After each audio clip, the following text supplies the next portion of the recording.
E aí, Pacilar, firmeza total? O negócio é o seguinte, hoje nós vamos retomar aquela conversa com o João. Lembra lá na semana passada? Lá no primeiro vídeo, o João comentou sobre o que é, para que serve, qual é a viabilidade das análises de falha. Bom, se você não viu a primeira parte, não tem problema não, fica ligado aí, acompanha o meu canal que você vai assistir na íntegra e isso vai ficar muito legal. Mas hoje você tem que prestar atenção porque o João vai falar sobre como uma boa investigação pode e evita acidentes terríveis.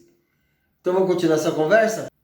Só que dessa vez recheada com exemplos fantásticos. Bora assistir? Marcelo, tem um caso bem interessante de análise de falha, né? Que Sim. foi essa falha aí do anel de vedação do ônibus espacial Challenger. Então, esse ônibus aí, ele ficou muito famoso, que era o primeiro ônibus espacial a levar uma professora lá dos Estados Unidos, né? Primeiro civil aí. Então, o que aconteceu? Ele tinha um anel de vedação no tanque de combustível, e esse anel de vedação era fabricado em fluoelastômero. E esse anel de vedação acabou rompendo, por quê? Porque no dia do lançamento, a temperatura estava a menos 2 graus. E nessa temperatura, o anel de vedação acabou tendo uma transição do comportamento dúctil, né, flexível, para um comportamento frágil. E acabou sofrendo essa ruptura. E aí, por sofrer essa ruptura, o combustível de dentro do tanque acabou reagindo com oxigênio e, infelizmente, ocorreu aí a falha catastrófica do foguete, né? E aí, 7 pessoas acabaram falecendo nesse acidente. Então, você vê a importância do produto, né? E da condição para o bom funcionamento. Então, depois foi feita toda a análise de falha. Então, com certeza, foi uma análise de falha que custou milhões aí, né? Imagina aí você coletar todas as peças do foguete para identificar a possível falha, e são inúmeras peças, né? E isso depois E de uma acabou chegando a explosão, essa né? conclusão aí. É. Então, nesse caso, a análise de falha ela tem uma importância de evitar novos acidentes, né? Que é muito Entendi. comum esse tipo de análise na indústria aeronáutica também. Então, evitar que ocorra novamente esse tipo de falha do material. Tem uma palavra que eu gosto de usar que é o holístico, né? A pessoa Uhum. que sugeriu esse material, ele não pensou no todo, então, né? Ele não levou em consideração de que no dia do lançamento a temperatura poderia estar muito abaixo da temperatura daquele material, né? Daquele desempenho elástico que precisava, né? Porque é isso, né? Na Exato. transição vítreo a TG, ele passa do estado vítreo frágil para o estágio viscoelástico, né? Que é dúctil, que ele consegue se movimentar. Ele perdeu essa capacidade, né? Então, provavelmente Exatamente. quebrou. Olha que horror. Tem algum Até outro tem exemplo aí? um, Você é um cara preparado nessas coisas. tem um caso que um professor meu comentou também, muitos anos atrás, né? Ele foi fazer mestrado lá na Europa, e aí ele levou os chinelos dele, os chinelos de borracha aí, que a gente conhece como chinelo havaiana, né? Os havaianos. E aí ele falou que foi andar com a chinela havaiana, estava baixa temperatura, né? Aí ele falou que quando viu o chinelo estava todo quebradiço. Por quê? Porque tava abaixo da TG do material. Que aí, abaixo da TG o material acaba ficando frágil, né? Tendo essa característica de quebradiço. Então, É é um bem caso esse caso aí que parecido, porém passou, é bem esse com caso. danos menores, né? Caramba. Mas E para te falar a verdade, essa explosão da Challenger foi um evento que foi veiculado amplamente, né? Os Estados Unidos fez uma puta propaganda com aquele lançamento. Já tinham feito vários lançamentos de sucesso.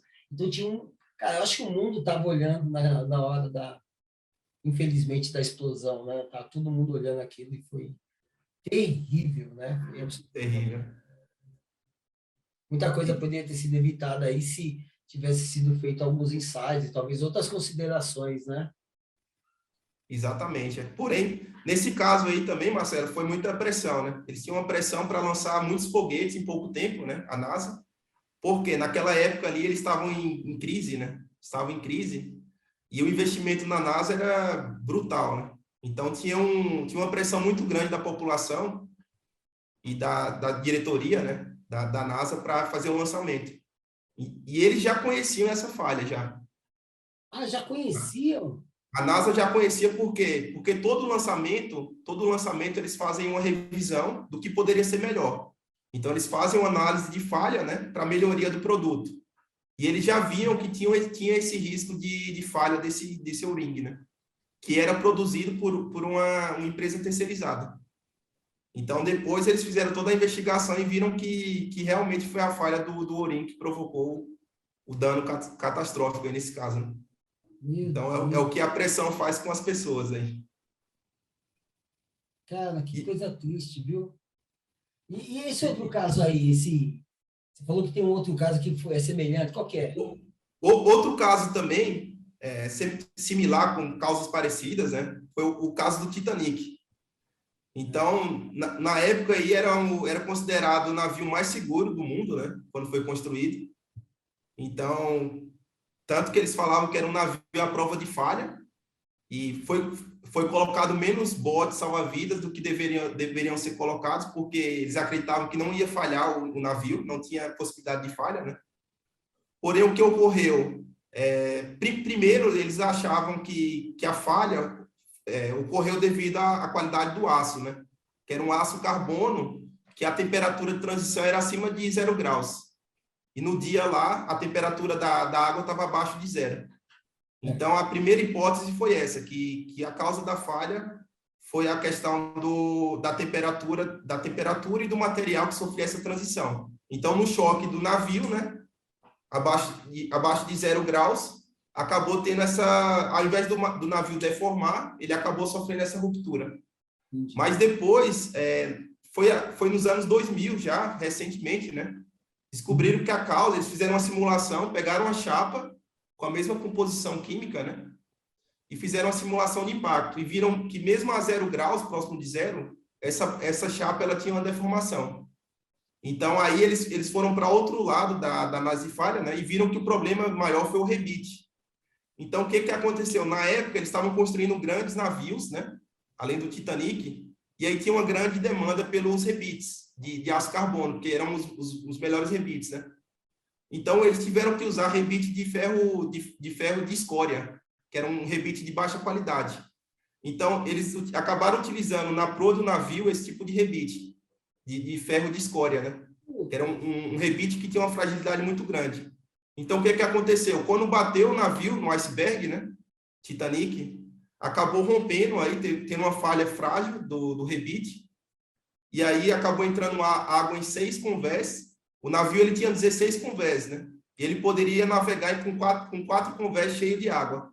Porém, acabou entrando água em 6 convés. E aí acabou afundando o navio, por essa falha aí do material.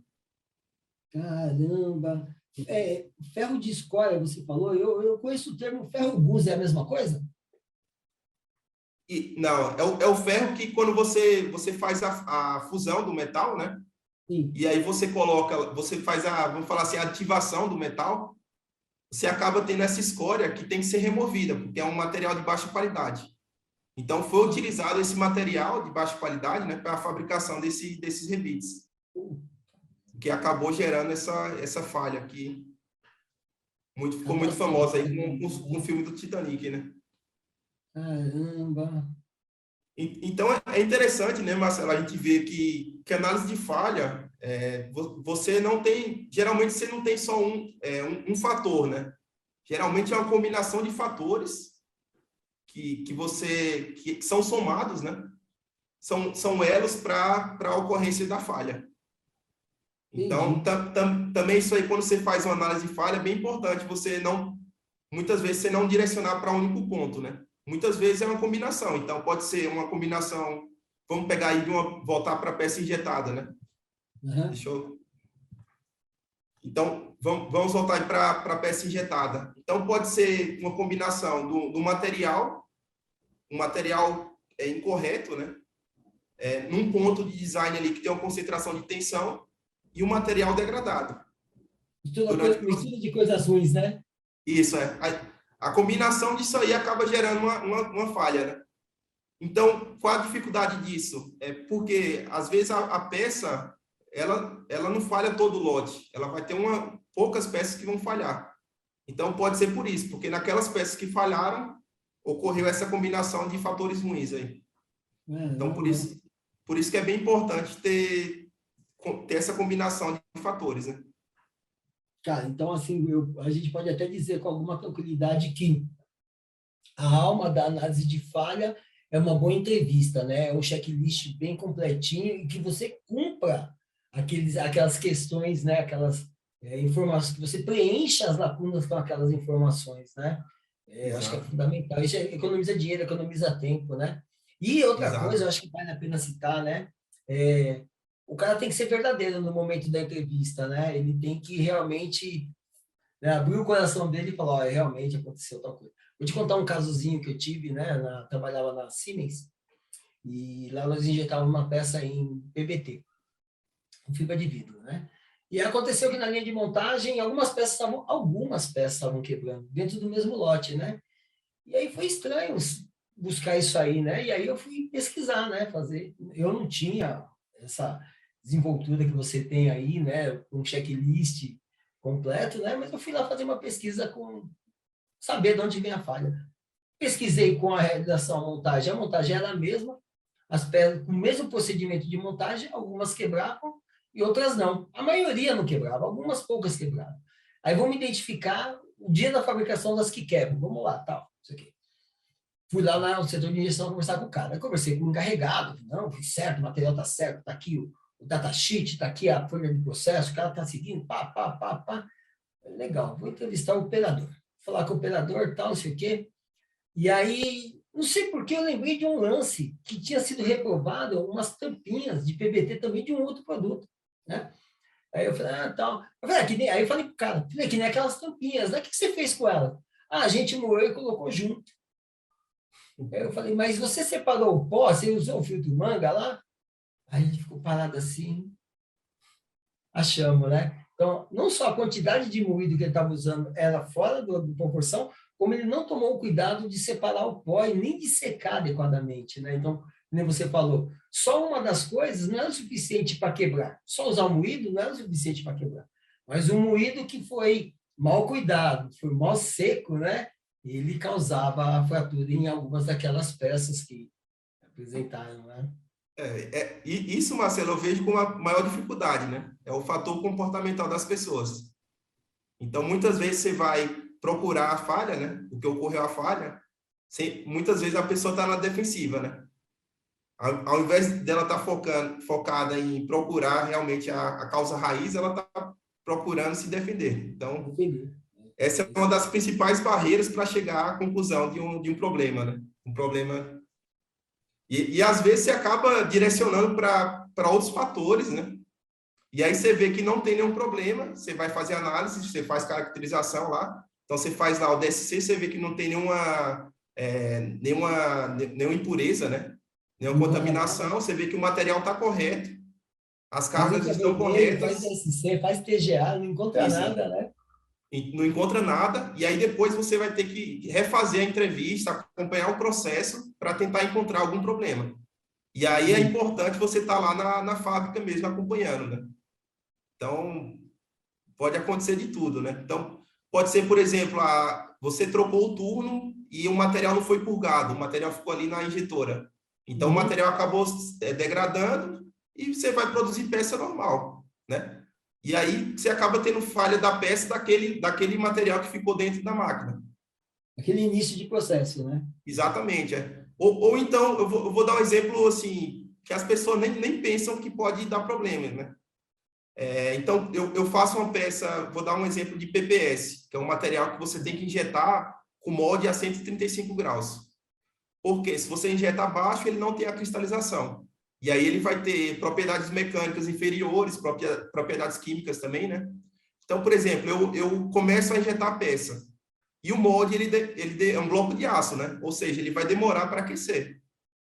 Você não liga a máquina e já chega a 135 graus. Né? Exatamente. As primeiras peças que eu vou produzir, provavelmente vão ser produzidas numa temperatura abaixo do recomendado, se eu não esperar o aquecimento do molde. Então, o que pode acontecer? O cara injeta lá, ele injeta com molde a 100 graus, a 80 graus, e a peça ela não está cristalizada. Né? Ela não está cristalizada adequadamente, né? Não teve a cristalização do material. que acontece? Quando ele pega a peça e ele vai utilizar acima de 100 graus, aí ele começa a falar, não, a peça está trincando na aplicação. Por quê? Porque a peça está cristalizando durante a aplicação. E aí, como ela cristaliza, ela começa a contrair, né? E aí ela contrai fora do molde. Então, ela pode empenar, ela pode ter quebra, né? Porque ela tem um tensionamento aí. Então, Se você for um esforço, ela vai quebrar com certeza, né? Porque ela tensiona. Se fecha em cima do formato. De repente, tem uma movimentação, né? exatamente, acaba rompendo. Porém, se você vai na fábrica e vai perguntar para o operador, ele fala, não, coloquei todos os parâmetros corretos, né? É um tipo de falha que é muito difícil você conseguir identificar. Só acompanhando mesmo o processo que você vai falar, opa, é isso aí, é isso que está com problema, né? E nesse Então, caso, né, especificamente, às vezes o operador nem fez de mal nem nada. Ele pegou a peça, tá bonita, tá na cor, tá no formato, tá no dimensional, ele nem se apercebe de que o molde ainda não chegou na temperatura ideal, então aquelas primeiras peças que ele julga boa, põe no meio do bolo e vai embora. E são elas que vão quebrar, né? exatamente. Então, assim, são pequenos detalhes, né, que acabam gerando problema. E outro caso que é complicado também, né, que aí vou dar outro exemplo, né, de caso. Por exemplo, uma peça com ruído. A peça começou a apresentar ruído e era um material tribológico, né, ou seja, um material que tem baixo desgaste, né, baixo desgaste e baixo ruído também. Então, a peça está tudo ok, você vê a peça está beleza, e aí o usuário da peça fala que é o problema do material. Só que no final pode ser o quê? Pode ser até a questão dimensional da peça também. Uhum. Então, como é tratado isso? Primeiro feito o DSC, né? DSC ou TGA, só para garantir que está o material correto, que as Tipo, cargas estão... análise de entrada, né? Exatamente, está tudo certo, está correto o material, né? E aí depois é feito a análise dimensional e pode ser a dimensão da peça que está errada e por esse motivo está gerando esse ruído, esse atrito em alguma contrapeça, né? Entendi. E aí você consegue identificar o problema. Porém, aí tem que ter essa visão completa da falha. Cara, e olha que esse é um assunto aí extremamente importante, extremamente necessário de se ter, né? As pessoas precisam cada vez mais ter dados para poder saber dessas coisas. Cara, foi sensacional. Ô, João, diz uma coisa. Muitas vezes você passou raiva na hora que você estava fazendo entrevista com as pessoas, e você sabia que o cara não estava te falando a verdade? Você já leu na cara do cara e falou, esse cara não está falando a verdade para mim. E como é que você dribla essa situação, né? Você vê que o cara tá te dando, tentando dar um nó e você sabe que não é, porque não tem outro caminho, né? Como eu falei do negócio lá do cabo de embreagem, né? O material estava fosco, ele não tinha brilho, né? E não tinha nenhuma possibilidade de ser excesso de temperatura, só podia ser falta, né?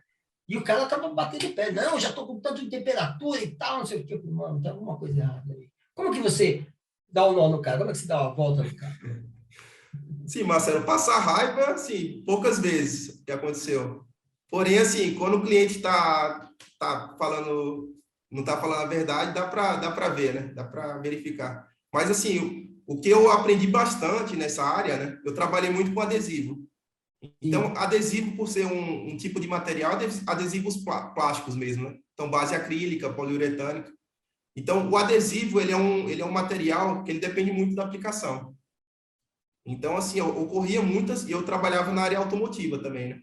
Ocorria muitas falhas. Então, por exemplo, falha por não aplicar um primer adequado, não ter o tratamento, né? Ou então uma falha que não tinha aplicação de pressão no adesivo, que era um adesivo sensível à pressão. Sim. Então, aí chegava lá na montadora e a peça começava a cair. E aí eu tinha que investigar o caso, né? E aí, a peça foi feito o design de forma adequada? Foi. O processo do cliente está adequado? Está aplicando o primer corretamente, né? Aí analisava o tipo de falha também. A falha foi, no caso de adesivo, é adesiva ou coesiva, né? Adesiva seria o descolamento, né? E coesiva seria o rompimento do adesivo. O adesivo fica na peça e ele quebra. Fica na peça e na contrapeça, né? Seria a falha ideal, né? Para ocorrer em caso de adesivo é a falha coesiva. significa que não teve o descolamento na peça, né? Então, foi bem importante. Aí você vê, né, Marcelo, que é também uma análise de falha, também no polímero, né, que é um polímero e um adesivo, porém é completamente diferente, é feito completamente diferente. Então, as perguntas são diferentes. Então, por isso que é importante você entender o processo, né? O processo do cliente. É uma extrusão. Extrusão é diferente. Os parâmetros de regulagem da extrusora vão ser diferentes da injeção, né? Então, é importante você ter conhecimento do processo específico daquele material, né? Se é uma rotomoldagem, são problemas diferentes. Fundamental conhecer sobre o processamento de materiais, né? Entender Exato. as influências das temperaturas sobre o material, sobre o processo, sobre as características do produto final. Acho que isso é fundamental, viu? Outra coisa que eu não comentei, né, Marcelo, que é importante também, é entender também o ambiente daquela aplicação. Então, na fase de desenvolvimento, é bem importante, que a gente chama CTQs, né? Que é Critical to Quality, que é crítico para a qualidade, né? Entender quais são os requisitos da aplicação, em termos de... As principais perguntas seriam em relação à ultravioleta, exposição, né? Também relacionado à exposição química. Então, por exemplo, essa peça é exposta a um ácido, né? No caso de aplicação para agro, é bem importante essa pergunta, porque aí tem vários compostos químicos, né, que são utilizados. Então, é importante fazer essa pergunta, porque cada polímero vai ter uma condição, um desempenho de resistência química, né? Então, nesse caso do agro, aí você está falando que são os defensivos, né? Que às vezes é um ácido, às vezes é uma base, é isso, né? E passa pelo polímero. Se ele não tiver a resistência adequada, babau. Exatamente. Então, aqui no Brasil é um mercado grande, né? É um mercado agro. Então, dá para ver que ele está bem evoluindo para os plásticos, né? Em várias aplicações, pela facilidade de fabricação do plástico, né? E o processo de injeção também, que você consegue uma produção rápida, de qualidade, né? Repetitiva. Então, é bem importante essas perguntas, tanto depois que acontece a falha ou durante o desenvolvimento. Entender aí quais são os requisitos da aplicação, né? Tem uma série de ferramentas, né, que podem ser utilizadas no desenvolvimento dos projetos, né? Eu tenho uma certa feita aqui mesmo no canal, eu comentei sobre o FEMEA, né? Eu cheguei num lugar, de repente juntou 4, 5, 6 caras lá, e eu nem sabia do que se tratava, e eles estavam fazendo um FEMEA de processo de uma aplicação lá de um polipropileno com um monte de coisa, né? Que aquele propileno tinha. E era isso, né? Avaliar as possibilidades de dar azar, né? Para chegar na hora, dar menos azar, né? Você saber conter as coisas, tudo, né? Isso acho que é fundamental. Em termos de processo, né? Você até comentou, né, Marcelo? Muitas vezes, quando você faz uma peça injetada, o foco principal é o que? A aparência da peça e o dimensional. Porém, o que pode acontecer? Pode ser que a peça ela tem até porosidade dentro. Então, você tem uma peça bonita, né? Uma peça bonita que está no dimensional, porém está cheia de poro dentro. Então, é importante você... O DPS, né? Ele não cristalizou a contento também, né? Pode ser outras coisas, né?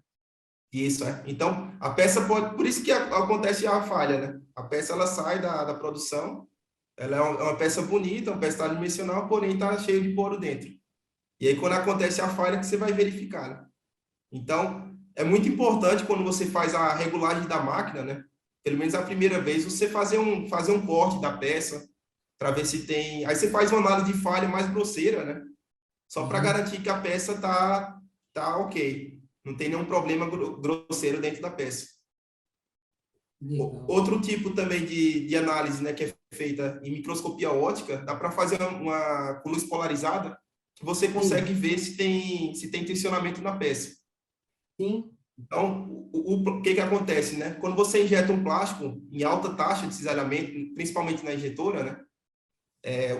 Dependendo do design da peça, você acaba tendo acúmulo de tensão em alguns pontos. E se você tem um tensionamento da peça durante a aplicação naqueles pontos específicos, pode até atingir acima da resistência do material e acabar gerando uma trinca, né? Então, aí depois você pode fazer essa análise para ver se realmente tem um tensionamento naquela peça, naquela região, né? Cara, olha, Cara, aprendi muita coisa hoje com você, viu, João? Mas muita coisa, assim, que minha cabeça ainda está processando as informações todas, assim. Eu acho que vai levar algum tempo para que eu... E aí, eu vou te fazer uma última pergunta, assim, para... que conselho que você dá para quem quer entrar nesse mundo aí de atender as empresas para verificar as falhas, né? Para atender o cliente, para atender a sua própria empresa, né? Que conselhos que você dá para esses jovens? O conselho, Marcelo, principal é curiosidade, né? Então, Curiosidade. você é uma pessoa bem curiosa. Então, por exemplo, você trabalha com a máquina, você trabalha com a máquina injetora. Então, entender o funcionamento da máquina, quais são as principais variáveis, né? Entender qual a influência dos parâmetros nas propriedades do material e também entender de matéria-prima, né, que é fundamental. Por quê? Porque apesar de ser todos termoplásticos, né, vamos pegar só a classe dos termoplásticos. Você pega um PP, um PTFE, pegar um PPS, são materiais que têm características muito diferentes. Absolutamente diferentes. Então, assim, a análise de falha, no grosso modo, vai ser muito parecida, né? Porém, cada material vai ter sua temperatura de fusão, vai ter sua resistência química. Então, por isso que é importante também entender dos polímeros. Ele vai trazer uma resposta diferente, né? Exatamente. Então, é muito importante você entender a característica de cada material. Então, o cara que está começando, ele tem que saber que ele vai ter que estudar bastante, né? Vai ter que estudar Ele falar bastante. com um produto novo, ele vai ter que estudar o design daquela peça, estudar o método de transformação, estudar o material e também estudar a aplicação dela, né? Ele vai ter que Aplicação, realmente exato. estudar, pesquisar muito mesmo nessa área, né? Aplicação e também entender as técnicas, né? Então, como eu aprendi, né? Análise, né? As técnicas de análise, exato. Então, o meu principal aprendizado que eu tive de análise de falha, né, foi porque eu trabalhei no meu estágio, eu trabalhei 1 ano no laboratório. Pô, isso faz toda a diferença na vida da pessoa. Então, assim, no laboratório a gente trabalhava meio no escuro, né? Porque eu não estou no cliente, não estou direto no cliente. Só que eu era muito curioso, né? Então, chegava o vendedor lá com a peça e falava, ó, essa peça quebrou no campo, tal, eles querem investigar o que aconteceu, se foi processo ou se foi o design da peça, né? Então, ele me dando esses inputs, eu já pensava, pô, qual análise eu posso fazer para chegar a essa conclusão, né? Então, geralmente, quando chega na sua mão, na entrevista, você já tem uma pista do que pode ser, né? Sim. Então, é meio que um trabalho de detetive, né? Então, você já tem uma pista do que pode ser, e aí você vai tentar comprovar isso com as análises, com a combinação de análises, né? Então, geralmente, aí 2 análises, 3 análises, você consegue chegar à conclusão. Parece ser um caminho assim meio comum, né, para o engenheiro que inicia a vida no laboratório, passar para assistência técnica e depois evoluir para desenvolvimento de mercado, né?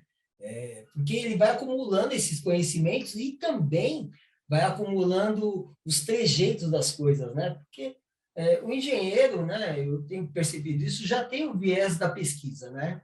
O engenheiro já é um cara pesquisador, eu acho que por formação. E aí a curiosidade em si faz com que ele evolua nisso, né? Que ele continue evoluindo. Cara, isso é demais mesmo. Exatamente. João, parabéns Então, pelo seu trabalho, parabéns aí por tudo, viu, man? Manda, pode falar. a dica que eu dou, Marcelo, é trabalho no laboratório também. Tem uma Trabalho no experiência laboratório, né? nisso. Trabalho no laboratório, porque no laboratório você vai aprender caracterização, você vai aprender um pouco sobre os polímeros, né? E se conseguir trabalhar na análise de falha, melhor ainda. Que aí você já vai ter um conhecimento mais geral, né? Tá aí uma pergunta. Então, o cara que trabalha no laboratório, às vezes ele não trabalha com análise de falha, né? Ele trabalha só com a parte de controle da qualidade, né? É diferente isso aí, então, também, né? As funções são diferentes, né? Exatamente. Porque a análise de qualidade é mais uma análise repetitiva, né? Sim. Então, você pega o dado, né? O dado do teste e compara com um padrão. Já a análise de falha é uma análise mais complexa. Aí você tem que analisar os dados, né? Os dados das técnicas e relacionar aí com um caso de campo, por exemplo. Então, é uma análise que... As características do design, as características do processo é bem mais amplo, né? Exatamente. Então, por isso, voltando aí no começo da nossa entrevista aí, né? Eu comentei sobre você só ter os dados, né? Os testes. um relatório só com teste. Então, relatório só com teste, você não vai conseguir chegar a nenhuma conclusão. Então, por isso que é importante você ter essa curiosidade, você ter esse trabalho anterior de entrevista, né, para entender realmente o que aconteceu no caso específico da falha. Olha, que legal isso aí. Então, Policy Lover querido que trabalha no laboratório, cara, seja curioso, né? Seja um pesquisador da sua atividade, né? Vá atrás dos e porquês que as coisas acontecem, por que acontecem assim, como acontecem, né? Quando acontecem, né? Ou quando não acontecem. Acho que essa curiosidade, né? Essa curiosidade do pesquisador, ela traz sucesso para a carreira, viu? Ela ajuda a solucionar problemas na transformação, ajuda a solucionar problemas no desenvolvimento de produtos, é uma coisa fantástica. Eu aprendi muita coisa, viu, João? De verdade mesmo, eu aprendi muita coisa.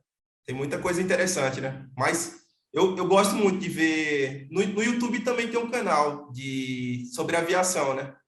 É do Lito. Não sei se você já viu. Qual é o Você já nome? viu. Chama Lito ele. Lito? Lito, é. É um canal muito... É show de bola, assim, para engenharia, né? Ah, eu vou pesquisar esse canal, sim.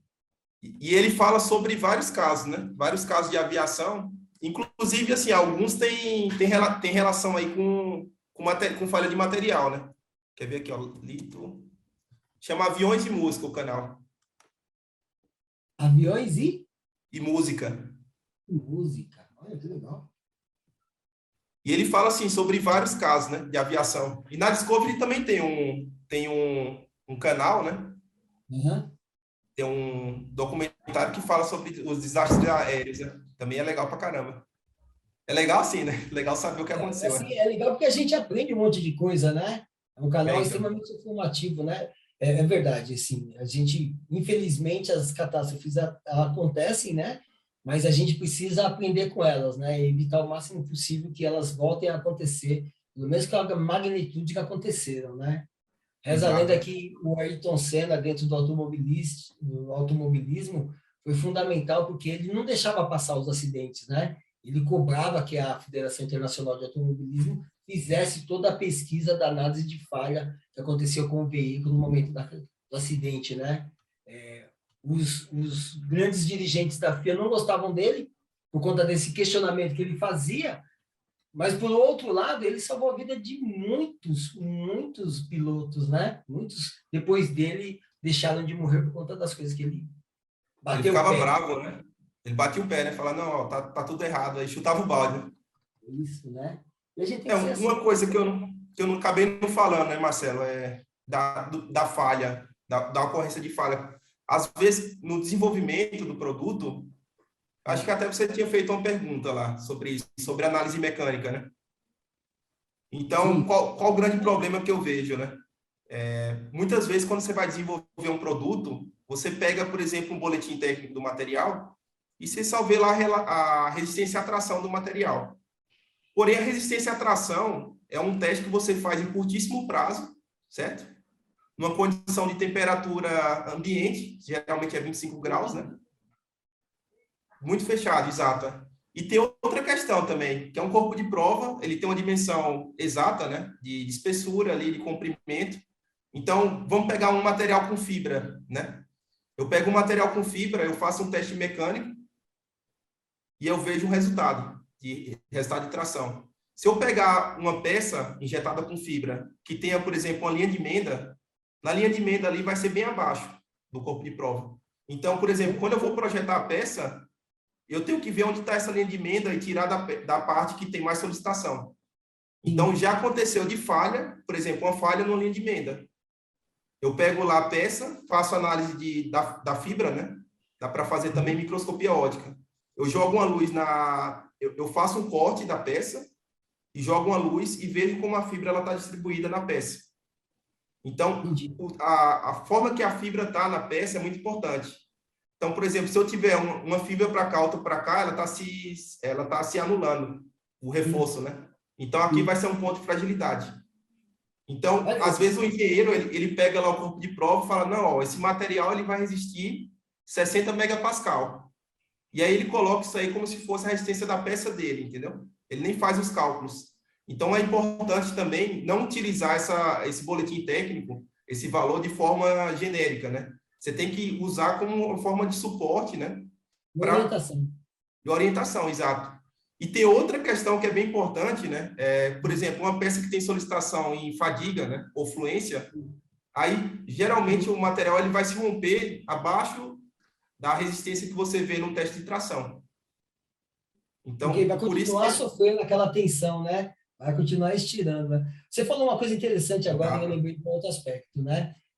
Uma peça quebrou e aí o cara falou, mas não tem fibra, não tem fibra. Então, a peça quebrou, né? E ficou essa discussão, se tem fibra, se não tem fibra, se a fibra estava chegando, se a quantidade estava certa. Então, nós fizemos o teste TGA e a quantidade de fibra estava certa.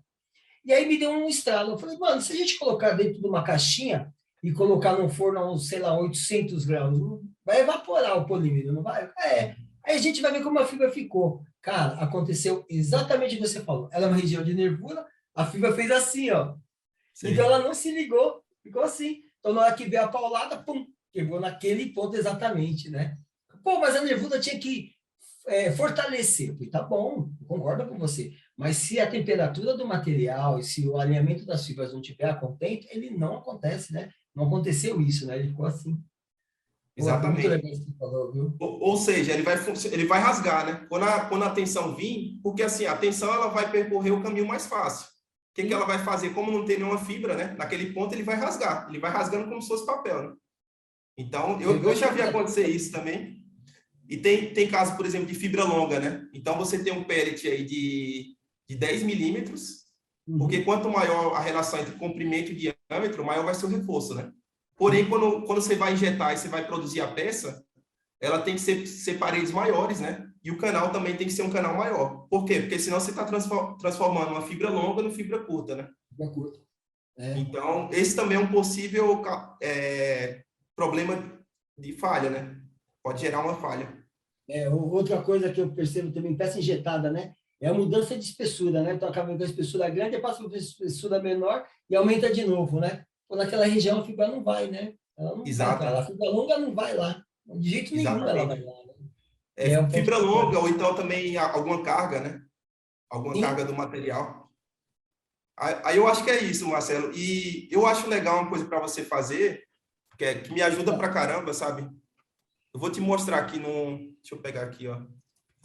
Tem um troubleshooting, sabe? De resolução de problemas, que eu uso da UL, daquela UL, sabe? Sei. Underwrite Laboratories. Isso, Ó, isso aqui é sensacional. Ele mostra aqui as falhas, né? Defeitos de peça, né? Tá bem ruim a qualidade. Mas ele fala que é o Agora vai vazio. perceber que tem um monte de parâmetros ali e um monte de possibilidades, né? Aqui como funciona, né? Ele coloca aqui os defeitos de máquina, defeitos de peça. Aqui, por exemplo, vazio. Aí ele coloca a escala de 1 acho que até 11. Até 11, São oito coisas para checar aqui, né? Então, por exemplo, vazio. Qual seria o primeiro ponto a checar aqui? O primeiro é o shot size, né? Que seria a carga, ou seja, a carga de dosagem, né? Sim. Aí tem aqui 2. Aí ele fala assim, aumentar ou diminuir, né? Aí segundo seria o recalque, né? Ele pega aqui o tempo de recalque. Aí coloca o símbolozinho do mais ou do menos aí do lado, né? Isso, terceiro, pressão de recalque, né? Sim. Porque isso aqui na mão é muito bom, isso aqui. Direto eu uso essa tabelinha. João, quero te agradecer de coração a sua participação. O momento é seu e fica à vontade para falar o que você quiser. Queria agradecer também, Marcelo. Muito boa a entrevista e as perguntas foram ótimas, né? Acho que deu para varrer um pouco aí o campo de estudo, né? Porque tem bastante coisa, como você comentou, dá para ficar um dia falando sobre isso, um mês até, né? Então, mas foi um prazer participar da entrevista, né? João, quero te agradecer a sua participação, o seu tempo, o seu conhecimento. Cara, você é uma pessoa extremamente agradável, inteligente, fácil de falar. Eu gostou dessa conversa, pô, a gente está falando aqui já quase 1h30, né, cara? É espetacular. Quero dizer para o Plastilove que está assistindo a gente, que segue a gente, né? Se você não se inscreveu ainda no meu canal, se inscreve. Eu estou no Facebook, eu estou no LinkedIn, estou no YouTube, marcelo.orosco@c3p2.com.br. Se você tiver alguma dúvida, e eu posso até, se for o caso, aí direcionar para os meus queridos, assim como o João, né, que está aí com a gente.